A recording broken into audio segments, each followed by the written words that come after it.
émission, qu'on reçoit télé-réalité, qu'on reçoit dans ma camion, c'est les Kaganamboka, on reçoit.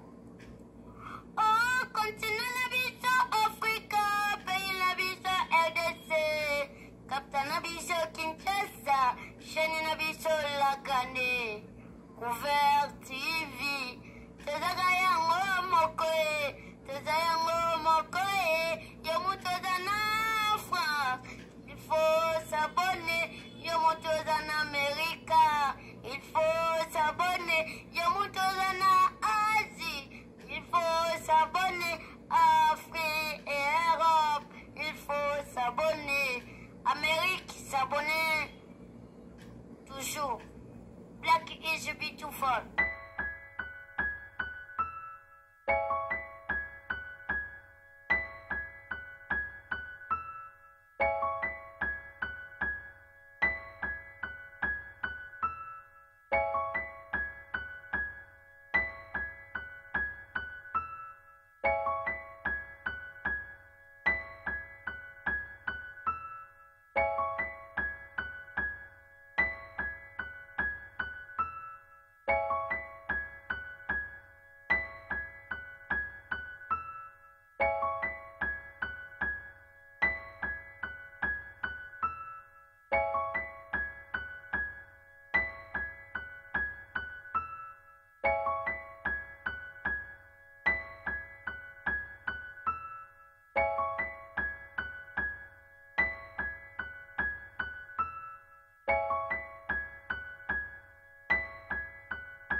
Oui, on doit péter la main moutolo là, à Kofa la machette. Oui, on doit. Dès qu'on a moi aussi à Sainte-Thérèse, Yamado. Donc, ma mire est sapée. Wana mira est ça, on travaille pas à ma abonnée. Biso yé baguette. Ma abonnée à Kofa Nzamba. À Pem Samoli, mon énakino. C'est tout là, à mon hypergété, groupe PSI. Voilà notre bibliothèque éclate. À mon hypergété, PSI. Habité à Ebissou Moundoueri. Voilà Joseph Moundoueri, Kisita, Papa Mfouka Koufa, Nzoka,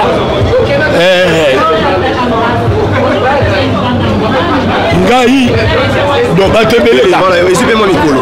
Soit là la peine, chérie. Voilà, évolution, il y a Mira ici. Il n'y a pas de ça. Les ça tout la monique et à coquille. Ah bien non, groupe il faut comment. Pour moi, il faut le voir. Là, comment on fout. Jamais le ne vendra pas ma famille. Voilà. Alors, oui, tu es à Yekassa. Ah bien, mon doueri. Dans mon groupe. Ah, nous avons. Na moni groupe et comme à la casa vous comme à la communication na Yangai Siatola Irene akufa mwana matete na Kinshasa na zero na lobia Saint-Thérèse L'auto ya peut-être bandi ka biso la biso petit mogondo oh bongoni na oswa petit nzala voilà mira isa na quotidien malembe voilà OK mira isa kisakata ye mama na ngo bo mona mwasi na ngo ah mama na ngala benga ke mwasi voilà il passe avec la coupe non ningisa ye mama baye groupe sani evimi siko dadi anzabe balekira mbaye voilà ça fait mal Kambala tapis rouge chauffeur akula makala ngonza siko foye otala bale mama sona ko solo bien dadi azo otala bale ça petit groupe ça tout le bien mais yo allons tout patron dans tout zalango yo dans le théâtre pas voilà non bon baté na on va clair c'est ça merci premier ah il y a ça il y a travaillé à qui mis à jongler les taxis au Moniga ah ba mira yesa ba bebeto ba forcer yeka tida dia bandi premier pièce à Milan Madendo voilà abosa na honte Madendo wapia na kosi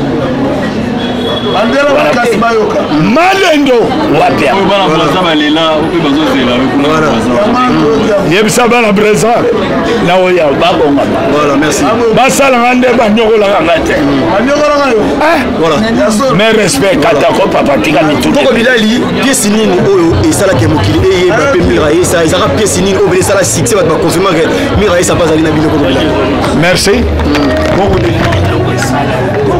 nous voilà na biso toza déjà na matanga na biso toza na président Chakala mbote na yo mbote voilà président Chakala oza parmi délégation ekelaki kozwa corps ya maman na biso mira esa na lufu comment ça a été le cas de nini la difficulté ni beaucoup tana nango comment ça a été en général pour na lufu bon na lufu elegaki sans difficulté voilà parce que mon Angola contrôle les armakasi tant comme na frontière Angola pla la mikanga de la bisoté bango bazapela na ba logique na bango ezoki moi ta na frontière na ngambu ya Angola mais tant que traverser côté na biso to bongisa ki terrain to côté na bata DGM to moni bata douane to moni bata santé to solo na bango déjà donc na mo konzi kutu oya ki para DGM abana so ko traîner wana te parce que eza déjà mutakufi corps sans vie pour ko traîner donc ba so ba faveur moko o ezale ke photo lo ngaka wana no to pas na biso umela kité voilà merci beaucoup je pense que monsieur Bele Bandego basenga ki lisuli est-ce qu'on peut dire que vous avez vraiment soutenu le niveau PMO parce que Mirae ça va œuvre ça ebele ou bien avec la coopération de bien artiste et de Samani pour encore moment biso ya ngana tikelo sala émission moko te que ngana stosenga bandeko mususu bongana yebite mais na kati na biso ndenge tozolandela makambo po ezaki mutazana caisse na biso artiste comédien ona koloba vérité Mirae sa kundami na mbongo ya artiste comédien OK zona nangango na quelques ba journalistes sur site au bandeko na so ba moneke ba contribuer depuis ba contribuer à la photo ba tu ba linga so partenaire mais l'état awa bien mutu moko to moni bozo ta 1500 to $1000 to moni amoto kaka ba $10 $20 $100 ndeto combien de na so Mirae ça vraiment bravo na ba artiste comédien ya Johnny Tsakala ezana ba artiste comédien bazala ke ndenge événement ou l'équipe bino mo contribuer na ba na bino mais ana suka no ba benga bino miyibi est-ce que ndenge bino ba contribuer boza sipena ke ba koko benga bino miyibi bien boza sipena ke réussite za total na matama Mirae ça ngana linga bato so ba bengi so miyibi na ba preuve mon so na preuve bi bon ba mbongo mo ekota ibolia ki yango boye na preuve mais preuve za teka ko balia ki bambo et puis na ça va battre bien moteti nguba batala ki na mulungu te ngana osala ba démarche to kine ba neti ko to kine lufu na tiki mwasi na tiki bana na tiki libota na ba risque na nzela na boyebi yango bongo so na zota mwa $10 na lefu ko kanga mo be yanga moyibi mais place na ke est-ce que na kesko kuna na olie le côté nakolala place te nakomela te bière moko te atele okomata sucre nakomela te koma sikoyo okobenganga moyibi na trajectoire amula lufu eza ndeko ya matadi te à part wana tokesa badémarche na oxygène secrétaire général toketi na banécropole de l'éternité mosika ndenge na bariske banzela wana soso tokomi wana toluki mwa madesu na ndunda tolema mpe eza wana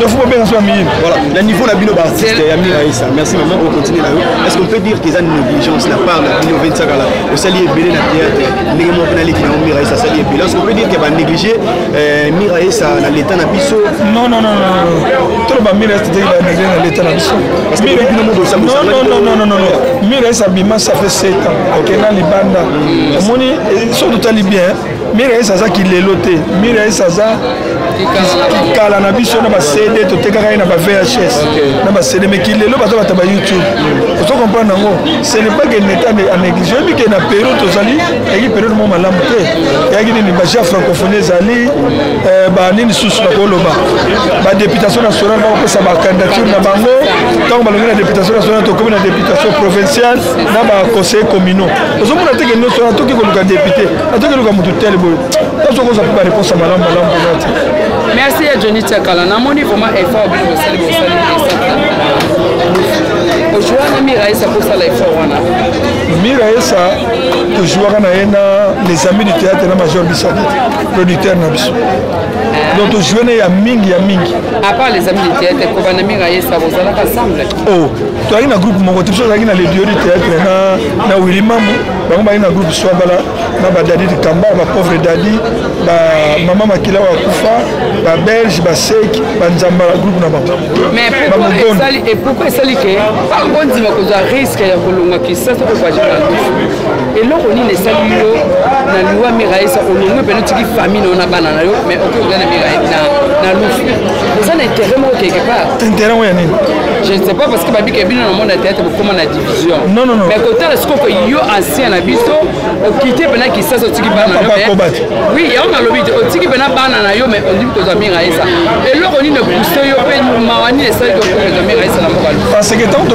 les amis du théâtre tu arrives à groupe belete tu regardes les duos du théâtre ngana Willy Mambu na Swabala donc bactère mususu bazala te ka des groupes on a autant de bactères zo yokanga to ina ba mapasa moko ba nani ba bébé to pauvre bébé to kufa ba mapasa moko bazana poto ba na Swabala vous comprenez biso be pana to na ba Zena to na ba Willy to na ba Bidi non Gabriel mikote la après Gabriel ina njonjiri na sima Miraïssa donc to zaki na bango wana ozuma tant to zala bango wana bactère musu bazala te ba kilelo zala gite to zala ka biso wana moni ke ba Miraïssa l'air wana ata to tournage major en biso quelque part to lié to meli to kera bar mo ba ya to melina ba dadi donc affection wana ezaki makasi na Miraïssa asala ka pe restaurant mo côté na za répéter na bar mo Texas ça restaurant mo pe meli wana to zo lié wana to zo mela wana donc mutu mo to mesala ki ne mingi siko mutu na tanga kufu eza na kotika on fait sondelo koro e mpona ye sans intérêt avant famille nanga artistique donc na kotika yete comment on peut décrire Miraïssa était artiste parce que vous travaillez na peu trop comment on peut décrire bina to ko lobani pour la Miraïssa non Miraïssa azaki pena makamna ya mabe azaki pena makamna ya malamu so comprendre ngo ndenge azalaki wana na mabe na ye o ngana tele ko mona te na bolamu na ye azalaka na boutique na ye pe na boutique na salaka abenganga pona ya kotala boutique asali na boutique on ta salaka bina ya pona polo moko na pola pe pona kitoko asobenga pe masanga akabinga pe mambo na transport na ke ala marié bon mutakoza na chérie na ye mais qui marié ne surtout bala officiellement na tsela ko mona te mataki na chérie na ye ba ko vivre na ye atiki bana bon na mena ngana yebi na yebi na bana mibale andenga na yebi mais na ko kontra ba vie privée état d'artiste on peut dire état d'artiste au tournage comment ça peut décrire sur le plan talent tout ça non azalaki mutu moko ayeba ko jouer na décrire ayeba ko jouer na rôle ni bana ko pesa ya kisongi ya mwasa munoko ayeba ki yango ayeba ki yango penza donc na pas na mutu ba copier ayete ba ko copier pe Miraïssa te azalaki unique pour na rôle na ye ya Johnny Zambala na papa Koba pona bayamba ko na lufu. Et pourquoi ce jeu aujourd'hui est le stade des raisons? S'il vous plaît, secrétaire il y a ANTPC oyo asili association des artistes comédiens donc tout venait à voilà ça c'est le portrait des artistes voilà l'artiste comédien bapesi na kanga ya honneur opa ya miraesa yango ekoservir na marche d'honneur oyo ekozala na cinquantenaire kobanda mort naki esika bakoinstalle depuis mortel ya ndeko na so miraesa mpona hommage nyonso yango moni ke c'est bien mentionné les artistes comédiens de la RDC rendent hommage à Miraesa Miraesa repose en paix. Voilà, CG Oxygène, je pense que voilà. La secrétariat national de la NTPC. Voilà. Bonsoir. Mes condoléances. À vous artistes. Mais CG Oxygène, sur le plan organisation, c'est toujours un côté organisation parce que ça, CG, qu'est-ce qu'on peut dire les artistes par rapport à Nino Boussaïm, on peut dire que le met dans la patte, sur le plan motivation, tout ça, et pas les artistes. On ne peut pas revenir, les artistes et comédiens se sont cotisés, l'essentiel est ça. Donc, voilà, c'est ça. Mais sur le plan organisation, qu'est-ce qu'on peut dire cette question mérite bien d'être posée demain. Parce que Nini officiel les a lobby. Veuillez montrer lobby exposition. La cinquantaine après, Nini on saura comment ça s'est passé. En tout cas demain je serai en mesure. Non, c'est le portrait dédié pour Nandéonatio Miraesa. C'est ça l'essentiel. Voilà. Merci beaucoup CG. Voilà, merci.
C'est la tristesse. L'information est à Kinshasa. Les artistes comédiens, les amis, les fanatiques sont tristes parce que leur star, leur collègue Miraesa est parti. Oui, certes nous disons que l'artiste ne meurt jamais, car Miraesa restera éternel à travers ses œuvres. Mais physiquement elle est partie. Voilà le motif de notre rassemblement en ce lieu. La famille Poutina, ensemble avec les artistes comédiens, se sont décidés de rendre un hommage digne et mérité à Miraïsa en organisant cette soirée de hommage. Cette veillée mortuaire en l'honneur de Miraïsa. Nous sommes là, dans ce beau cadre. Le menu de la soirée se présente de la manière suivante. Nous allons commencer par lire sa biographie. Qui est Miraïsa? Après sa biographie, il y aura quelques témoignages. Après les témoignages, nous savons tous ce qui été Kakapapa, Atikibiso, tout le monde a Banima Teki, Balata Papa, ceux qui jouèrent Atikibiso, tout le monde a Beti Ndeko, Bayaka Nabalon, Nabago, Azobeta. Biso comme artiste comédien, tout ça dans le dernier Biso Tolelaga, Bago, Yabiso. Pour ce cannabis, c'est inventé. Tout ça n'a pas si. Mais pour ceux qui savent, il y a une manière pour nous de rendre hommage à Miraïsa. C'est parti avec sa biographie.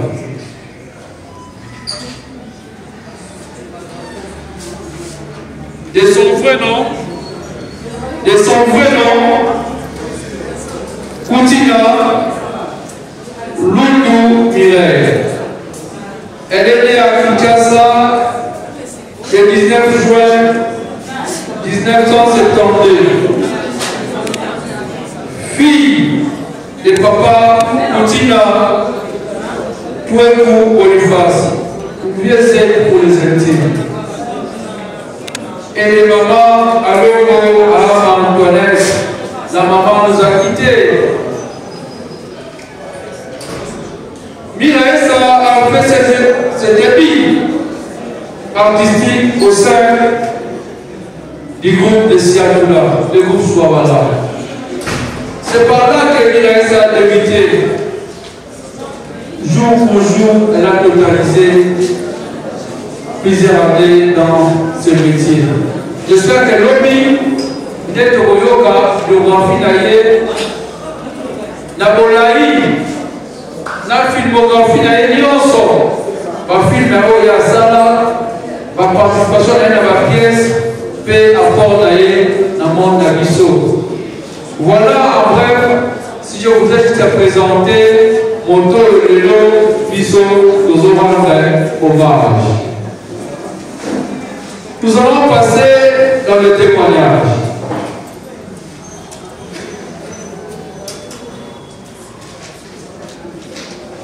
Témoignage d'artistes, témoignage à ma famille Azali. Je vois les artistes sont là. Je vois Via. Je vois Marie-Hélène. Je vois Belinda. Je vois Maman Chérie. Je vois Caroline. Je vois Ifoku. Ils sont venus rendre hommage à Deborabago. Du côté de la famille Gaba, papa est là. Papa est présent. Les grands frères qui ont accompagné depuis montagne de sa sœur, depuis l'Angola jusqu'ici. Il est également là. La fille est là. La grande sœur. Toute la famille, la grande famille Poutina, sont là pour rendre hommage à leur fille. Nous allons passer dans un témoignage. Dans un aposa, il y a artiste Moko. Na de Moko et Mota, ma bien connaissance de Bazali, ma fanatique de Bazali.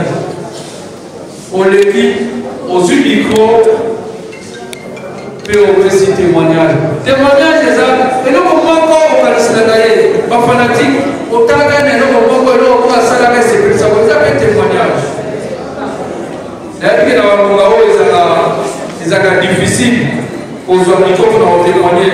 Maintenant, on fait des cas, artistes sont montés dans la gouvernette, et on dit qu'il y a un micro pour le témoignage. Dans un cas, on peut dans la gouvernette, natikeli micro na témoignage. Papa Wakaya. Faka.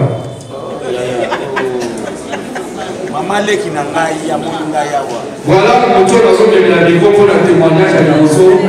Ye azali boso na nga Papa Wakaya. Non, c'est comme le gros, juste 30 secondes, une minute. Moi, un petit témoignage pour dire yes. Ok, merci. Mira esa, on a voulu dans le feu de théâtre. On a pu trouver tout le monde. Mais, c'est pour dès que la voix qui est dit, on a le téléphone. On a une machine, on a téléphone. Quand on a vu le téléphone, c'est pas la idée de l'attaquer son fils et le mot. Mais dès que tu fais le paquet qui est dans le mot, bon, vous avez été en plus à elle.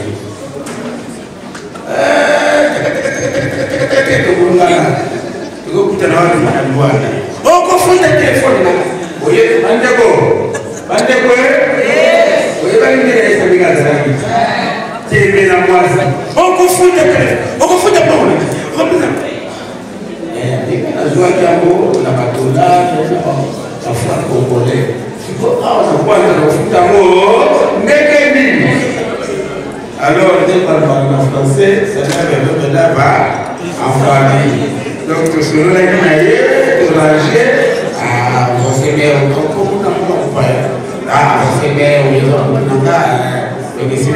merci, c'est la vérité. Alors, nous avons fait des montages.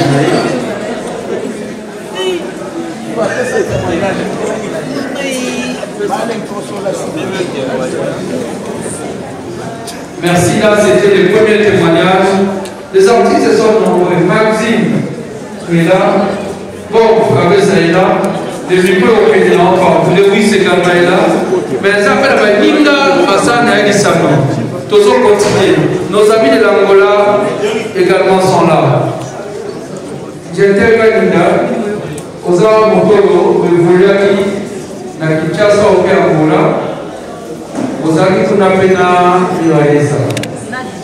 Ozaki partie à la délégation pour accompagner d'autres amis sortis à Kinshasa. Un petit témoignage, il y a juste une minute pour de Bonabiso Miraesa. Maintenant on s'est pris là. Pour montrer réellement que c'est une délégation au Angola, témoignage d'ailleurs. Alors ça va être une minute, mais la porte qui est. Oui, c'est l'inquiétude. Ce qui est ici, nous avons interprété.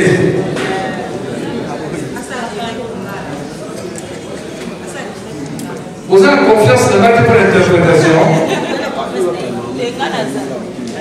Bon, la Tikiasa Nalika, vous avez confiance dans l'acte pour l'interprétation. Un petit témoignage pour la Miraesa. Merci CG. Vraiment, sincère condoléances à la famille biologique à Miraesa, Mireille Tina. Sincère condoléances aussi à la famille artistique à Miraesa. Là, j'étais au Canada, on a Soda pour le corps de Miraesa en Angola.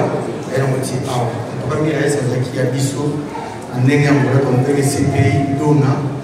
Mais a bien intégré ma fille et nous avons l'hôpital de Saliba 1 mois, 2 mois, 2 semaines comme à la mort, nous avons zumbi. Et on a des arabes de Mireille, nous avons bien à alors les autres pour ça, j'espère que l'on va tenir au 20 ans, nous allons dire, non, il faut d'abord que ça la biographie est normale, pour expliquer comment on a bien acquis, comment on a comment on a laissé passer la bataille sur la.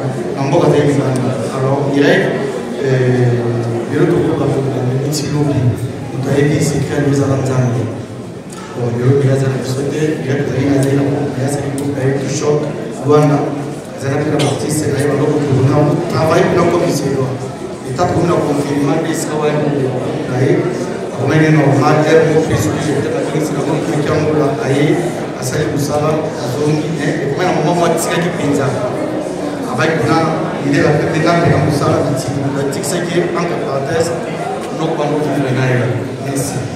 Voilà l'artiste. Donc, un de mission est là. Voilà.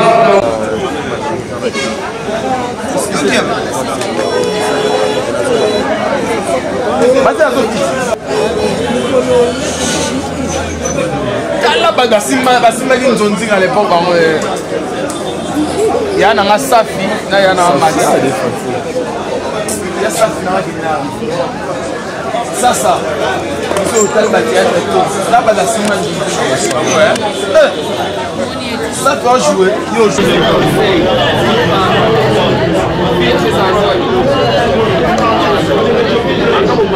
na finga la sala ni no kina